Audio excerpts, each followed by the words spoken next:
আসসালামু আলাইকুম সবাইকে, welcome back to my new video. কেমন আছেন আপনারা সবাই? আশা করছি ভালো আছেন। আমি আল্লাহর রহমতে অনেক ভালো আছি। তো আমি কিভাবে আনারস মাখা করি সেটাই আপনাদের সাথে শেয়ার করব আজকে। ফার্স্টে আমি এখানে একটা আনারসকে কিউব কিউব করে কেটে নিয়েছি, এই যে দেখুন। তারপরে এখানে আমি দিয়ে দিব পরিমাণ মতো লবণ, এরপরে দিয়ে দিব পরিমাণ মতো চিনি, তারপরে অ্যাড করে নেব এই কাসুন্দিটা। আর এটা আপনারা যে কোনো দোকানে পেয়ে যাবেন বা অন্য কোম্পানিরটাও আপনারা দিতে পারেন, মানে যে কোনো কাসুন্দি হলেই হবে। তো এখন আমি এখানে পরিমাণ মতো কাসুন্দি দিয়ে দিব।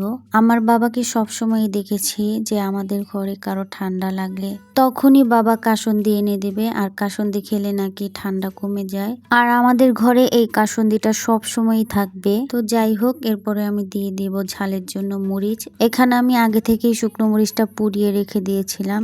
আর শুকনো মরিচটা দিলে অনেক সুন্দর একটা ঘ্রাণ আসে। যারা শুকনো মরিচটা খান না তারা এখানে কাঁচা মরিচটা ইউজ করতে পারেন, কিন্তু আমার কেন জানি না যে কোনো ভর্তাতে কাঁচা মরিচ থেকে শুকনো মরিচটা দিলে অনেক ভালো লাগে খেতে, কারণ শুকনো মরিচটাতে আলাদাই একটা ফ্লেভার থাকে যেটা অসম্ভব সুন্দর। তো এখন আমি এগুলোকে খুব সুন্দর করে মেখে নিব। তো এই যে দেখুন, আনারসগুলো মাখা হয়ে গিয়েছে আর দেখতে কতটা ইয়াম্মি লাগছে।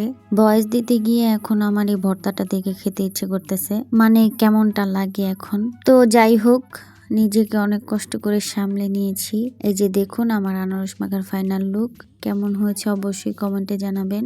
আর কারা এভাবে আনারস মাখা কাসুন্দি দিয়ে খান বা খেয়েছেন তারাও কমেন্টে জানাবেন।